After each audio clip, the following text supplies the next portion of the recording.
దీపావళి అని పిలవడంలోనే సూచించారు. అందులో ఒక పెద్ద విశేషం ఉన్నది సుమా అని. దీపావళి పండగ జీవ సంబంధంగా ప్రత్యేకంగా దేనికి ఉపయోగపడుతుందంటే, ఒకటి అలక్ష్మీ పరిహారం. దరిద్రంతో బాధపడుతున్న వాళ్ళు, కలిసి రాని వాళ్ళు, దుఃఖిస్తున్న వాళ్ళు దీపావళి పండగ నాడు సక్రమంగా కానీ ఆచరణ చేస్తే లక్ష్మీదేవి అనుగ్రహం కలుగుతుంది, అలక్ష్మి వెళ్ళిపోతుంది ఇంట్లోంచి. దరిద్రంతో బాధపడుతున్న వాళ్ళని, వాళ్ళ పాపాన్ని తీసేసి లక్ష్మీ కటాక్షాన్ని కల్పించడం కోసం వచ్చింది దీపావళి తిథి. రెండవది, మనం ఈశ్వరుడు ఎలా బ్రతకద్దని చెప్పాడో అలాంటి పనులు ప్రతిరోజు చాలా చేస్తుంటాం. ఈశ్వరుడు ఎలా బ్రతకమన్నాడో ఆ పనులు తక్కువ చేస్తాం. అప్పుడు అవన్నీ పాపములే కదా. అయినప్పుడు కనీసం ఈశ్వర, నిజమే నేను సూర్యోదయంకి ముందు లేవాలి, లేవట్లేదు. అసలు సంధ్య వేళ పడుకోకూడదు, పడుకుంటున్నాను. ఇంట్లో దీపం పెట్టకుండా ఇల్లు తాళం వేయకూడదు, ఎక్కడికి వెళ్ళకూడదు, ఊళ్ళు వెళ్ళిపోతున్నాను తాళం పెట్టి. ఈశ్వరుడికి నైవేద్యం లేదు. ఇవన్నీ దోషాలా కావా? ఇవన్నీ దోషాలే. మరి ఈ దోషాలన్నీ ఎలా పోతాయి? జీవుడికి పాపం పడిపోలే ఖాతాలో. అది పోగొట్టుకోవడానికి, అందుకే నరక భయాన్ని నుంచి దూరం చేస్తుంది అన్నారు దీపావళి తిథి.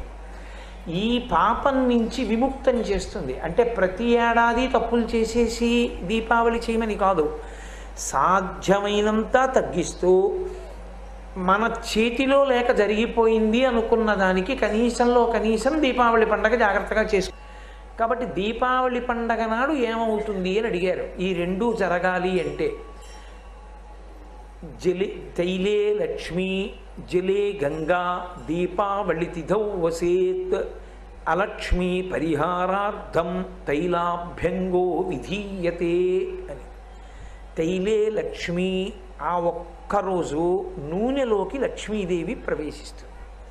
నూనెలో లక్ష్మి ఉండదు అసలు, కానీ ఆ ఒక్క తిథి నాడు నువ్వుల నూనెలోనికి లక్ష్మీదేవి ప్రవేశిస్తుంది. అందుకే దీపావళి తిథి నాడు దీపం పెట్టడం అంటే ప్రదోషవేళ దాటిపోయిన తర్వాత పెట్టిన దీపం కాదు. ఇంకా ఒక జాము తెల్లవారడానికి ఉంది అనగా, అంటే తెల్లవారుజామున 4-4:30 మధ్యలో లేచి మీరు అలా దీపం పెడితే, మీరు ఆ ప్రమిదలో పోసినటువంటి నూనె యందు లక్ష్మీదేవి ప్రవేశిస్తుంది. తైలే లక్ష్మీ. అలా దీపం పెట్టాలంటే అసలు ముందు మీరు స్నానం చేసి ఉండాలా? స్నానం చేస్తే కదా దీపం పెట్టడం. స్నానం చెయ్యకుండా ఏ పని చేయడాన్ని శాస్త్రం అంగీకరించదు. కాబట్టి జలే గంగా. నేనేం చెప్పాను మీతో? అలక్ష్మీ పరిహారము అని చెప్పాను. అలక్ష్మి పోతుంది, దుఃఖ కారణం పోతుందని చెప్పాను. దీపం పెట్టిన కారణం చేత అలక్ష్మి తొలగుతుంది. పాపము దేని వలన పోతుంది? గంగా స్నానం చేత పోతుంది. అయితే అందరం గంగా స్నానం చేయగలమా? ప్రతిరోజు చెయ్యలేము. కానీ పరమేశ్వరుడు మినహాయింపునిచ్చాడు. ఎక్కడ ఏ తటాకము కానీ, నుయ్యి కానీ నీరు ఉంటే చాలు. నీరు ఉన్న ప్రతి చోట గంగ ప్రవేశిస్తుంది ఆ రోజు. ఎప్పుడు? ఒక్క జామునందు మాత్రమే, తెల్లవారుజామున ఒక్కసారి. కాబట్టి తైలే లక్ష్మీ జలే గంగా దీపావళి తిథౌ వసేత్. దీపావళి తిథి నాడు ఉంటాయి. అందుకని ఏం చెయ్యమని చెప్పింది శాస్త్రం అంటే, అలక్ష్మీ పరిహారార్థం. ఒకవేళ నువ్వు దరిద్రంతో బాధపడి నువ్వు అనుకున్నది ఏదీ కలిసి రావట్లేదు, చాలా బాధలో ఉన్నానని నువ్వు అనుకుంటే, నీకు ఒక మార్గం దొరకాలి అంటే అలక్ష్మీ పరిహారార్థం తైలాభ్యంగో విధీయతే. నువ్వు తైలాన్ని ఒంటికి రాసుకోవాలి.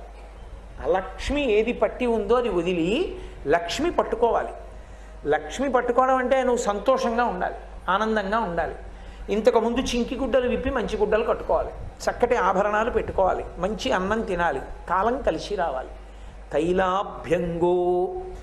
ఏ మాడుని, బుద్ధిని అలక్ష్మి ఆవహించి ఉందో అది పోవడానికి మాడు మీద నూనె పెట్టించుకుని నువ్వుల నూనె ఒళ్ళంతా రాసుకోవాలి. ఒళ్ళంతా నువ్వుల నూనె రాసుకుని తలస్నానం చెయ్యాలి. ఎప్పుడు? తెల్లవారుజామున ఒక జాము వేళ ఉండగా. అలా చేస్తే తైలాభ్యంగో విధీయతే. అలా దీపావళి పండగ నాడు స్నానం చేసి దీపం ఎవరు పెడతారో అలాంటి వాళ్ళందరికీ కూడా ఒకటి పాప పరిహారము, గంగా స్నానం చేశాడు అని ఫలితం వేసేస్తారు. దక్షిణాయన పుణ్యకాలంలో కాశీ వెళ్లకుండా గంగా స్నానం సంకల్ప సహితంగా చెయ్యడానికి అవకాశం ఇవ్వగలిగినటువంటి తిథి ఒక్క దీపావళి అమావాస్య.